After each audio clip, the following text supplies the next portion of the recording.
കെഎസ്ഇബിയുടെ അപ്രതീക്ഷിത വൈദ്യുതി തടസ്സം മൂലം വീട്ടിൽ ചികിത്സയിലായിരുന്ന അത്യാസന്ന നിലയിലുള്ള രോഗി മരിച്ചതായി പരാതി. പാലക്കാട് കല്ലേക്കാട് സ്വദേശി എം കൃഷ്ണനാണ് മരിച്ചത്. വൈദ്യുതി മുടങ്ങിയതിനെ തുടർന്ന് രോഗിക്ക് നൽകിയിരുന്ന ഓക്സിജൻ സംവിധാനത്തിന്റെ പ്രവർത്തനം നിലച്ചതാണ് മരണത്തിന് കാരണമായതെന്നാണ് ബന്ധുക്കൾ ആരോപിക്കുന്നത്. ഗുരുതര ആരോഗ്യ പ്രശ്നങ്ങളെ തുടർന്ന് എം കൃഷ്ണന് വീട്ടിൽ ഓക്സിജൻ സഹായത്തോടെയായിരുന്നു ചികിത്സ തുടരുന്നത്. ഇതിനിടെയാണ് അപ്രതീക്ഷിതമായി വൈദ്യുതി വിതരണം തടസ്സപ്പെട്ടത്. ഇതോടെ വൈദ്യുതിയിൽ പ്രവർത്തിച്ചിരുന്ന ഓക്സിജൻ സംവിധാനം നിലയ്ക്കുകയും രോഗിക്ക് ശ്വാസതടസ്സം അനുഭവപ്പെടുകയും ചെയ്തതായി കുടുംബാംഗങ്ങൾ പറയുന്നു. വൈദ്യുതി തടസ്സമുണ്ടായതോടെ കെഎസ്ഇബി അധികൃതരുമായി ബന്ധപ്പെട്ടെങ്കിലും ആവശ്യമായ പ്രതികരണം ലഭിച്ചില്ലെന്ന് കൃഷ്ണന്റെ മരുമകൾ ആരോപിച്ചു.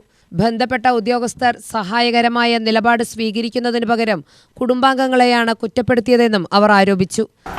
2 തവണയായിട്ട് പവർ കട്ട് ഉണ്ടായിരുന്നു. അപ്പോൾ ആൾക്കൊരു ഓക്സിജൻ്റെ ഇല്ലാതെ ജീവിക്കാൻ പറ്റില്ല എന്നുള്ളൊരു ലെവലിലുള്ളതാണ്. അപ്പോൾ ഫുൾ ടൈം ഓക്സിജൻ്റെ ആവശ്യമുണ്ട്. അപ്പോൾ പവർ കട്ട് ആയതുകൊണ്ട് പെട്ടെന്ന് ഓക്സിജൻ ലെവൽ താഴ്ന്നുപോയി. അതൊരു സർവൈവ് ചെയ്തു. ഫസ്റ്റ് ടൈം ഒരു 20-25 മിനിറ്റോളം പവർ കട്ടായിരുന്നു. അത് സർവൈവ് ചെയ്ത് പിന്നെ ഒരു 11:30-11:45 ആ ടൈമിൽ വീണ്ടും പോയി. അതൊരു 20-25 മിനിറ്റോളം നീണ്ടു നിന്നിരുന്നു. ആ ടൈമിൽ കെഎസ്ഇബി ഓഫീസുമായിട്ട് ബന്ധപ്പെട്ടു. പക്ഷേ വേറൊരു ഓപ്ഷൻ ഇല്ല എന്നുള്ള ലെവലിലാണ് സംസാരിച്ചത്. അപ്പോൾ ആ ടൈമിൽ ഇനി ഈ ഒരു അവസ്ഥ വേറൊരാർക്കും വരാതിരിക്കട്ടെ, അതിനുള്ള എന്തെങ്കിലും ഒരു നടപടി ഉണ്ടെങ്കിൽ അത് തീരുമാനിക്കുക.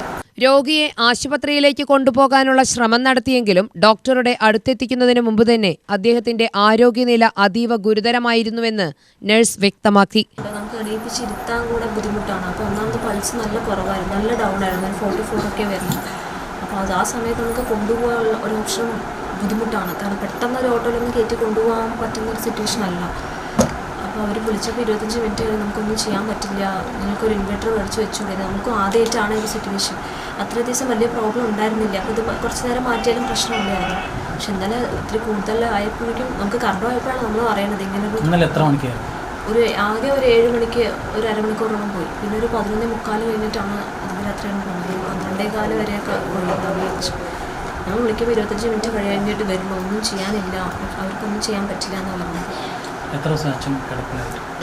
ഒരാഴ്ച കഴിഞ്ഞ് ഹോസ്പിറ്റലിൽ നിന്ന് വന്നിട്ട് ഹോസ്പിറ്റലിൽ നിന്ന് അപ്പോൾ ഈ എന്താ പറയുക ഓക്സിജൻ വെച്ചാലാണ് പറ്റുള്ളൂ. അപ്പോൾ അങ്ങനെയാണ് കൊണ്ടുവന്നിട്ടുള്ളത്.